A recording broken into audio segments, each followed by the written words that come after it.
dalam kehidupan kita, kita akan melalui beberapa fasa kehidupannya, bermula daripada zaman kita bayi, selepas dilahirkan oleh ibu kita, kemudian zaman kanak-kanak, zaman remaja atau muda, kemudian zaman dewasa dan juga tua ataupun kita selalu sebut warga emas. Baik, tapi dalam surat ini Ustazah hanya akan membicarakan secara ringkas fasa ketiga dalam kehidupan seseorang, iaitu fasa remaja ataupun muda, ya. Dan ini berkait rapat dengan pelajar-pelajar semua, ya. Jadi antum semua berada dalam fasa remaja ataupun muda. Okey. Selalu kita dengar frasa orang menyebut muda hanya sekali, kan? Jadi bagaimana kita mahu memanfaatkan masa muda kita? Baik, kalau mengikut tafsiran WHO ataupun World Health Organization, yang dikatakan muda itu adalah dalam lingkungan umur 12 hingga 24 tahun, iaitu tahap transisi antara masa kanak-kanak dan dewasa, ya. Semaknanya selepas melalui zaman kanak-kanak dan sebelum melalui zaman dewasa, itu adalah fasa remaja ataupun muda ataupun muda belia, ya. Ya. Jadi Ustazah tak melalui dah zaman tersebut. Fasa tersebut telah berlalu bagi Ustazah. Jadi sekarang ni adalah fasa anda semua untuk melalui bagaimana cara melalui fasa tersebut. Ya, kalau kita lihat dalam Al-Quran, terdapat beberapa ayat yang Allah jelaskan kepada kita tentang kelebihan golongan muda ini ataupun peranan orang muda ini, ya. Baik, antaranya yang selalu kita baca dalam surah Al-Kahfi, A'udzubillahi minasyaitonirrajim, innahum fityatun amanu birabbihim wazidnahum huda, ya. Sesungguhnya mereka itu adalah orang-orang muda yang beriman kepada Tuhan mereka dan kami tambahkan kepada mereka hidayah dan petunjuk. Okay? Jadi fityatun itu adalah orang-orang muda.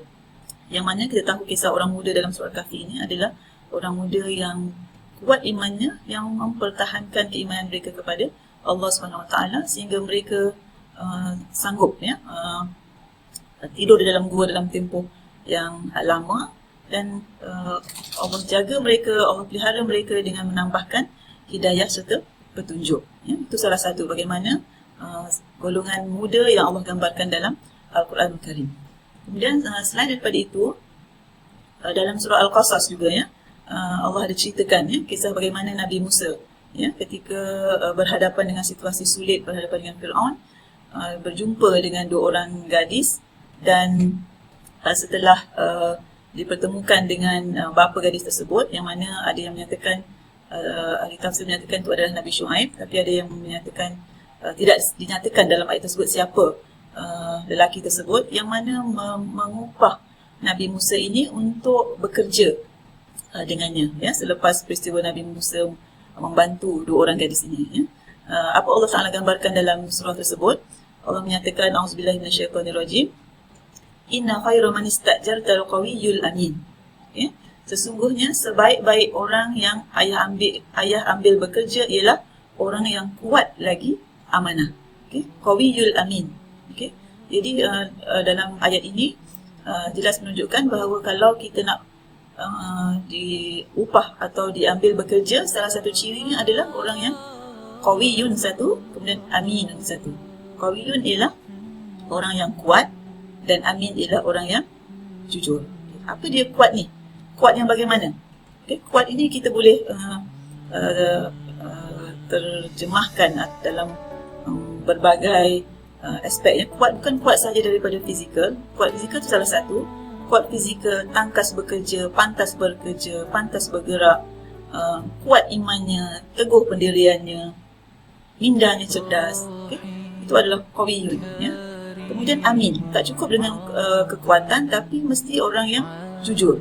Okay? Mesti jujur dan mesti amanah dalam melaksanakan segala tugasan yang diberi. Jadi dalam ayat ini kita boleh ambil pengajaran bahawa kalau kita ingin bekerja, dua syarat atau dua kriteria ini perlu kita ambil perhatian. Okey.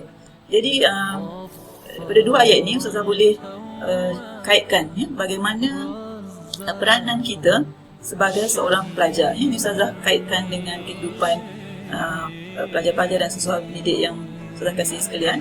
Bagaimana kita mahu memanfaatkan masa muda kita, yang kita kata muda hanya sekali itu. Jadi peranan golongan muda sama ada semasa berada di IPG atau di dalam kalangan masyarakat, salah satunya adalah gunalah masa muda ini dengan sebaik-baiknya untuk memperbanyakkan ilmu atau untuk menambah ilmu, sama ada ilmu fardu ain ataupun ilmu fardu kifayah. Anda semua sangat beruntung berada di institusi pendidikan guru, mendapat pelbagai jenis ilmu daripada tenaga-tenaga pensyarah.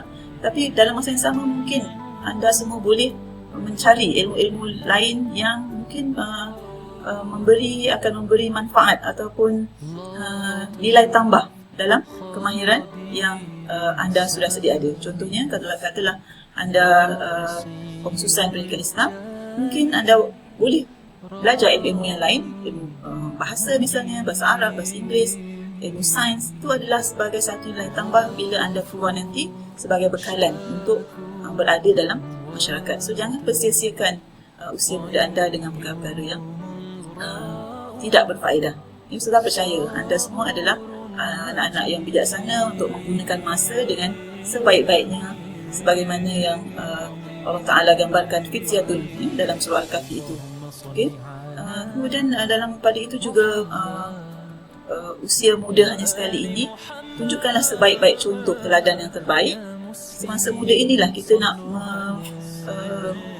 menjadi sebaik-baik umat Nabi Muhammad. Nabi sebut dalam hadis baginda, sebaik-baik manusia adalah yang memberi manfaat kepada orang lain. Farun nas anfa'uhum linnas.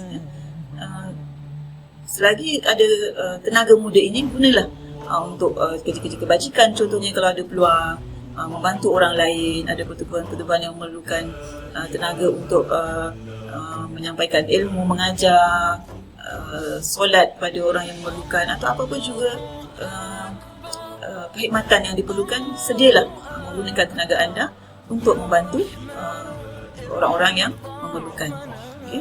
Kemudian anda juga boleh explore ilmu-ilmu yang baru, explore tentang sesuatu yang baru dari aspek contohnya membuat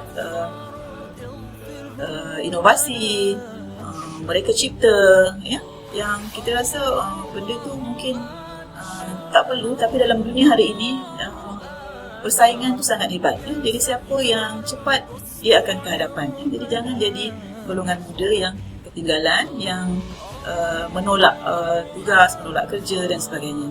Okay?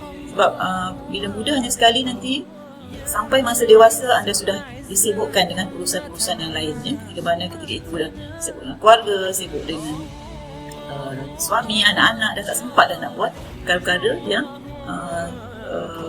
mungkin sukar untuk anda bagikan masanya. Apatah lagi bila sampai ke usia atau tahap ataupun fasa tua dewasa ataupun warga emas. Ketika itu timbullah penyesalan. Alah, kenapalah aku tak buat masa muda dulu, kenapalah aku tak manfaatkan masa muda dulu.